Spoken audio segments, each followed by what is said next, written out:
The woman at the register didn't even look up. That was the part that stayed with Booker Giles longest afterward. Not the number on the screen, not the shuffle of hands reaching into pockets, not the sound of coins scraped from a worn leather billfold. It was the fact that the woman behind him in line turned to her daughter and started talking about something else entirely. A sale at Target, a cousin's baby shower, her voice floating right over the top of him like he wasn't there at all. Booker Giles was 61 years old. He had $43 and some change in his wallet. He had a basket with 2 cans of soup, a box of cornmeal, 1 small bottle of apple juice, and a bag of frozen peas. He had driven 12 miles from his apartment in Meridian to this particular Kroger because the gas station near his building had stopped selling the only blood pressure medication his doctor approved through the discount card program. And this was the closest pharmacies attached to a full grocery store. He had also tucked inside the inner pocket of his coat, the good wool coat, the one he still wore because it was the only thing left that made him look like himself, a photograph. Old, creased down the middle from years of being folded and unfolded.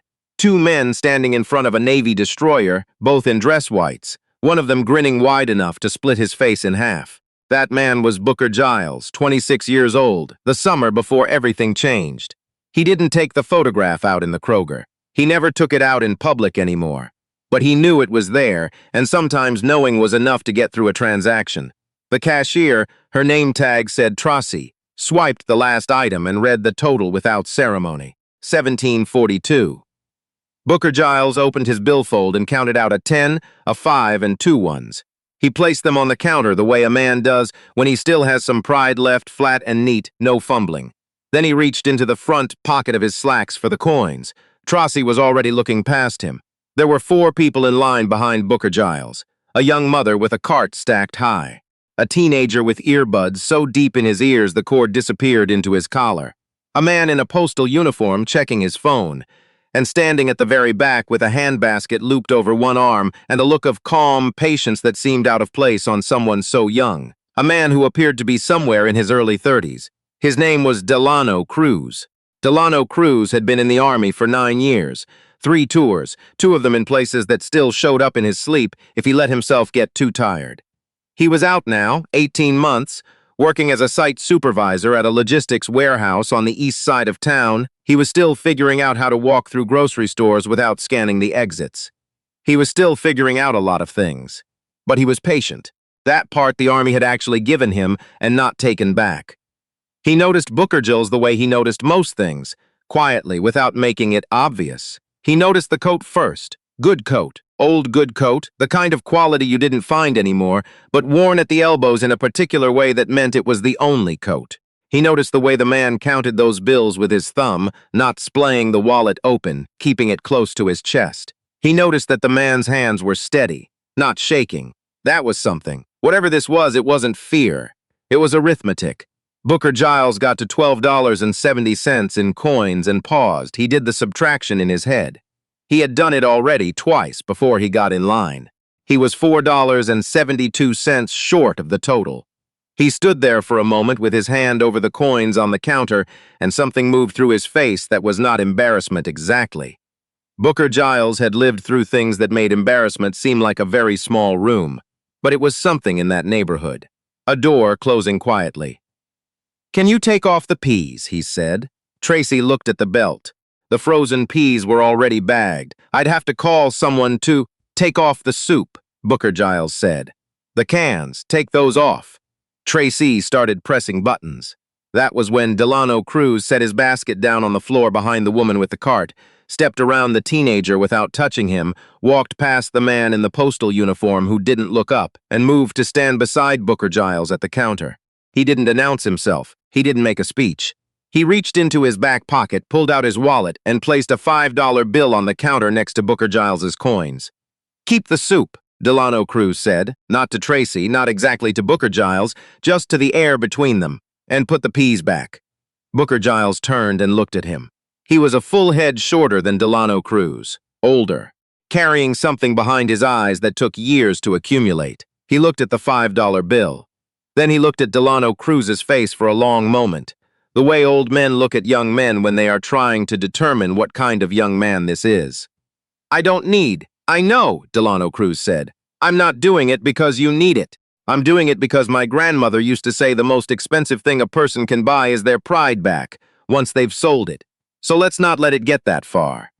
Booker Giles was quiet. Tracy, to her credit, had stopped fidgeting with the register. The woman behind them with the cart had gone still too. The teenager had one earbud out. It wasn't a dramatic silence. It was the kind that settles over a room when something true has been said out loud and everyone present recognizes it, even if they couldn't have put it into words themselves. Booker Giles picked up his coins from the counter, slowly, and put them back in his pocket. He didn't say anything for a moment. Then he said, "What's your name?" "Delano." "Your people from here?" "Originally Tuscaloosa." "You?" "Meridian." "Whole life." Booker Giles nodded once, the way men nod when they are filing something away. "You do anything before the warehouse?" Delano Cruz looked at him carefully. "How'd you know about the warehouse? Logo on your jacket." Booker Giles allowed himself a small, dry smile. "I spent 22 years in naval intelligence, son. I still notice things. 22 years. People heard that number sometimes and thought they understood what it meant. They pictured a uniform, maybe a base, somewhere warm, maybe a desk job. They didn't picture the actual weight of it. Booker Giles had enlisted at 19, skinny and restless and utterly convinced he would be home in 4 years with enough money for a car and maybe community college. He was from Meridian, Mississippi, the son of a woman who cleaned hotel rooms and a father who had driven long-haul trucks until his knees gave out. Nobody in his family had served. Nobody had told him what to expect. What he got was an aptitude test score high enough that a recruiter sat down across from him with a different set of papers and asked if he'd ever considered intelligence work. He had not. He hadn't considered most things at 19, but he was sharp. Everyone who knew Booker Giles knew he was sharp. Teachers, cousins, the pastor at Greater Hope Baptist who used to say the boy had a mind like a steel trap, and the Lord help whoever ended up on the wrong side of it. He could hold patterns. He could see connections in information that other people missed entirely. He could sit across from a set of data for 8 hours and find the one anomaly buried in 1,000 entries, the one number that didn't belong, the one thread that if pulled changed everything. The Navy found this very useful. He rose. Not fast, not the way they showed it in movies, but steadily, with the particular momentum of someone who never stopped working. Chief Petty Officer by 28. Senior Chief by 35. Master Chief Petty Officer by the time he was 44, an E9, the highest enlisted rank in the United States Navy, a distinction held by less than 1% of all naval personnel. He was good at his job in the way that very few people are good at anything. Not just competent, not just skilled, but genuinely, irreplaceably he sees things others don't good. There were operations he had contributed to that he would never be able to speak about. There were analyses he had written that changed the direction of decisions made by people with stars on their shoulders and photographs behind them on the wall. He retired at 49 with a handshake and a shadow box and a pension that had seemed at the time like enough. He was wrong about that. But that came later. His wife, Odessa, died 11 months after he retired. Pancreatic cancer, the kind that moves fast, doesn't leave you much time for anything except sitting in hospital chairs and learning what the word helpless actually means when it applies to you. Booker Giles, who had spent his career finding solutions to problems other people couldn't solve, spent 6 months being completely unable to fix the one thing that mattered most. After Odessa, the apartment felt wrong. Everything felt wrong. He moved from their house in Virginia to Meridian because that was where he was from, and he didn't know where else to go. And he hadn't been sleeping, and he hadn't been eating right. And the pension covered the rent, but not much else. Because Odessa's medical bills had a way of not caring about retirement income, and there was the credit line he'd taken out during those last 6 months, and the refinance and the decisions made at 2 in the morning in a hospital chair that looked different in the daylight. He managed. He had always managed. But managing at 61, living alone, in a one-bedroom apartment on the east side of Meridian, with blood pressure that needed daily medication and a coat that was showing its age, managing looked different than it used to. He still noticed things that never left. He noticed the exact moment the checkout line in Kroger went from a transaction to something else. He noticed the young man's posture when he stepped forward. No performance in it, no show, just a decision already made, body moving before the words came. He noticed the way Delano Cruz's hands went to his wallet without hesitation, the way a man does something he's done before, something that comes from a value so deep it doesn't require a conversation with himself first. He knew that posture. He had worn it himself a long time ago. They stood in the parking lot afterward, not by design. Booker Giles had his 2 bags, and Delano Cruz had his handbasket with a rotisserie chicken and a bag of rice and a 6-pack of sparkling water, and they had somehow both ended up outside at the same time, standing in the gray November afternoon that couldn't decide whether it wanted to rain. "You said Army," Booker Giles said. "I didn't say. You asked about the warehouse. You carry yourself Army, not Marine, not Navy. Army." Booker Giles tilted his head slightly. "Infantry or something technical?" Delano Cruz almost smiled. 11 Bravo. 2 tours Afghanistan, 1 Iraq. How long ago did you get out? Year and a half. Booker Giles nodded. He knew what a year and a half out looked like. He'd seen it in colleagues over the decades, the particular combination of capability and displacement, like a key that was cut for a door that no longer exists. He'd felt something adjacent to it himself after Odessa, though for him the door hadn't been a deployment. It had been a marriage. And it had been longer, and the absence was a different shape. "What are you doing with it?" Booker Giles asked. "Sir, all of it, everything they put in you. What are you doing with it now?" Delano Cruz looked at him for a moment. It wasn't the kind of question people usually asked. The people who asked how he was doing meant, "Are you crazy?" And the people who asked what he did for work meant, "Are you stable?" And almost nobody asked what he was actually doing with the thing that had been built inside him over 9 years of service. "Working on it," Delano Cruz said, which was honest. "There's a program," Booker Giles said, and something shifted in his voice. Not animation exactly, but purposefulness, like a current that had been running underground and just found an outlet. "Over at Lamar. Community college, but they run a veteran-to-analyst pipeline, connects former service members with federal contract work, intelligence adjacent, logistics, pattern analysis, supply chain security. They've been looking for former 11 series who've got the cognitive profile for it. They don't advertise it. Most people who'd want it don't know it exists." Delano Cruz looked at him. "How do you know about it?" he asked. "Because I built it," Booker Giles said simply. He hadn't planned to say that. He generally did not talk about what he'd built. But something about the afternoon, the gray sky and the grocery bags and this young man's steady, patient face had loosened something in him that was usually kept tight. "Built it after Odessa died," Booker Giles continued. "Had to do something. Couldn't just. I had all of this, all these years, everything I learned, and I was sitting in an apartment watching television at 2 in the afternoon. That's not what any of it was for." He stopped, adjusted the grocery bags in his hands. "It places about 12 veterans a year," he said, modest.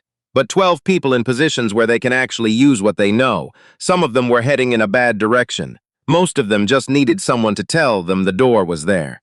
Delano Cruz was quiet for a long moment. The parking lot moved around them. Carts rolling, engines starting, a child in a red coat chasing a balloon. The afternoon going on being an afternoon, indifferent to the 2 men standing at its edge. "Why are you telling me this?" Delano Cruz asked. Booker Giles considered the question with the seriousness it deserved. "Because I've been doing this long enough to know what I'm looking at," he said. "And I'm looking at someone who's wasting a very good mind on a job that needs a quarter of it. Nothing wrong with that job. But there's more in you than that job requires, and if nobody tells you, you might not figure it out until it's too late to matter." He reached into his coat pocket and produced a business card. It was simple, white-black text. No photograph, no logo, no title. Just his name, Booker D. Giles, and a phone number and an email address. "That program's got an intake review in February," Booker Giles said. "If you're interested, call that number. If you're not, don't." He shrugged, minimal. "But think about what your grandmother would say." He turned and walked toward the bus stop at the far end of the parking lot, carrying his 2 bags, his good wool coat, his blood pressure medication, and the photograph in his inside pocket that he didn't have to take out to remember. Delano Cruz stood in the parking lot for a while after Booker Giles left. He stood there long enough that the gray sky made good on its earlier threat and started to rain. And he stood there a little longer than that, the water speckling his jacket and the rotisserie chicken getting cold in the basket. He was thinking about a night in Kandahar, which he hadn't thought about in several months. Not the bad part. There were parts of that night he did not permit himself to visit casually, but the part just before, when his squad had been sitting in a Humvee waiting on coordinates, and his sergeant, a man named Presley from rural Arkansas, had looked over at him and said, "You ever think about what you're going to do with all of this?" And Delano Cruz had said no, because in that moment, he wasn't thinking past the next 12 hours. And Presley had said, "You should, because I've seen a lot of good people spend good years not knowing they had options, and that's a waste of taxpayer money. Cruz, and more importantly, it's a waste of you." Presley hadn't made it home from that deployment. Delano Cruz had carried that conversation for 4 years without knowing what to do with it. It sat in him the way some things sit, not heavy enough to stop you, but present enough that you're always aware of it, like a stone in a shoe you've walked in long enough to forget is a stone. He looked at the business card in his hand. The rain had made one corner go soft. He didn't call in November. He called in December because December was hard, and he had found that the hard months were actually the best time to make decisions because there was nothing left to be comfortable about, and comfort was what kept people from moving. Booker Giles answered on the second ring. He didn't say, "I knew you'd call," or "I was hoping to hear from you." He said, "Hold on, let me get somewhere quiet." And the sound of a television went muffled, and then he said, "Okay, tell me where you are." And Delano Cruz understood he meant not geographically, but generally, professionally, in terms of what he'd done and what he knew and where the gaps were. So he told him, all of it, or most of it, the 9 years, the specifics of his MOS work, the 2 years he'd spent before the warehouse trying to figure out what civilian infrastructure even wanted from someone with his background. The warehouse itself, which was fine, which paid adequately, which he could do without thinking, which was both the problem and the point. Booker Giles listened without interrupting. That was, Delano Cruz would later say, the thing he noticed most. Not the advice, not the connection, not any of the practical things that followed, but the fact that the man listened like listening was work he was doing, like every word was data he was actually processing, not just waiting to respond to. When Delano Cruz finished, there was a pause. Then Booker Giles said, "Your pattern recognition, is that instinct or did they actually train it?" "Trained first, then it became instinct. Good. The ones who only have instinct are harder to place because they can't explain their process and the contractors need documentation. You can document yours?" "Yes, sir. Then we have something to work with." Another pause. "The intake coordinator at Lamar is a woman named Beverly Osi Frimpong. I'm going to email her tonight and copy you. Don't wait for her to reach out. Email her first tomorrow morning before 9. Subject line, Lamar Veteran Pipeline Inquiry. Referred by B. Giles. Professional, short, no resume attached yet, just an introduction. First impressions matter in this program because the contractors review the pipeline coordinator's recommendation notes, not just the applications." Delano Cruz wrote it down. He emailed Beverly Osi Frimpong at 8:47 the next morning. The intake review was in February on a Tuesday, in a conference room at Lamar Community College that smelled like industrial carpet cleaner and old coffee.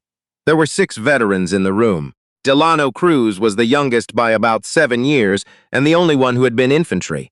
The others were signals, logistics, one former Navy cryptologic technician who kept cracking his knuckles. Beverly Osi Frimpong ran the session efficiently and without condescension, which immediately elevated her in Delano Cruz's estimation, because he had spent 18 months in the civilian world being condescended to by people who thought his lack of a college degree said something definitive about his capacity. The session ran 3.5 hours. There were assessments, not the kind you bubble in on a sheet, but the kind where someone describes a logistics problem in incomplete terms and asks you to identify the missing information you'd need to solve it. Delano Cruz finished each one quickly. He went back and checked his work. He sat with his hands flat on the table and waited. 3 weeks later, Beverly Osi Frimpong called and told him he'd been selected for placement review with a federal contractor based in Hattiesburg, doing supply chain security analysis for military logistics contracts. He was quiet on the phone. "Mr. Cruz?" she said. "Sorry, he here. Yes, I'm interested." "Good," she said. "You were the strongest candidate in the group for what it's worth. You think differently than most people who come through this program. Whoever referred you clearly knew what they were looking at." He drove to Meridian on a Saturday in March. He hadn't called ahead. He wasn't entirely sure why. It felt like the kind of thing that should be done in person, without announcement, the same way Booker Giles had stepped forward in that checkout line. Not as a production, just as a decision, body moving because the mind had already settled. He had looked up the address from the business card. The apartment building was on 19th Avenue, 3 stories, brick face, older but maintained. He buzzed the unit and waited. The intercom crackled. "Yeah, it's Delano Cruz, from Kroger. I don't know if you—" "Third floor," Booker Giles said. Elevators broken. The apartment was small and deliberate. Every surface had a purpose. Books on the shelves, but organized, not decorative. A desk by the window with a laptop and a notepad covered in small, precise handwriting.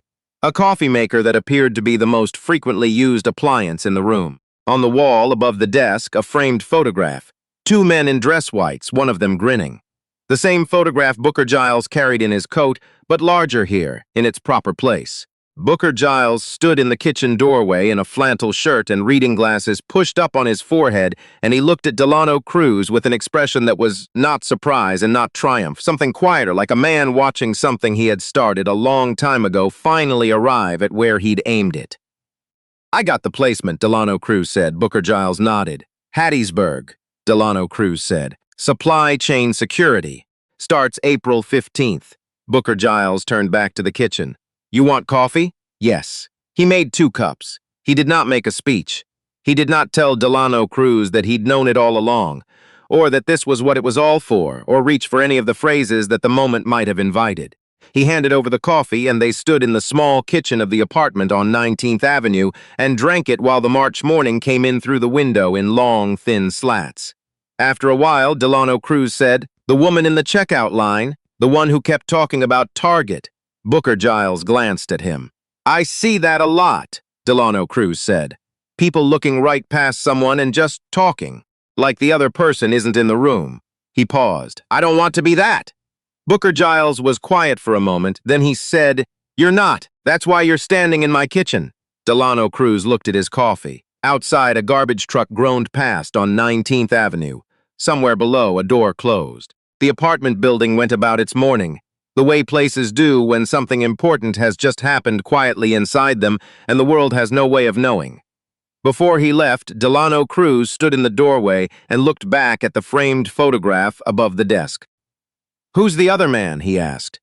Booker Giles looked at the photograph for a moment. The 2 men in dress whites, the destroyer behind them, the grin wide enough to split the face. "His name was Michael DuBose," Booker Giles said. "He saved my life once, technically. On paper, it was classified as a navigation error. In real terms, he saw something coming that I didn't, and he put himself in the way of it." He paused. "He died in 2009. Civilian accident, nothing dramatic." He looked away from the photograph. "I named the program after him," Booker Giles said. "Nobody knows that except you now." Delano Cruz didn't say anything. Sometimes the right response to something is just to receive it, to let it land where it needs to land and not pile words on top of it. He nodded once. He shook Booker Giles's hand. He walked down 3 flights of stairs in an elevator that was broken out into the March morning and got in his car. He sat there for a moment before starting the engine. His grandmother used to say that you could tell a lot about a man by what he did when he thought nobody was watching. She meant it as a warning, as a reason to behave correctly even in private. But sitting in the parking lot of an apartment building in Meridian, Mississippi, Delano Cruz thought it was also true the other way, that the best things people did were almost always done when they thought nobody was paying attention, in checkout lines and parking lots and break rooms and doorways, in the small ordinary spaces of a life that had no audience and didn't need one. He started the car. He pulled onto 19th Avenue and drove east, into the morning, carrying what had been given to him and already thinking about what he would do with it, and who he might be able to give some of it to, one day, when he saw the right person counting their change at a register and everybody else was looking the other way.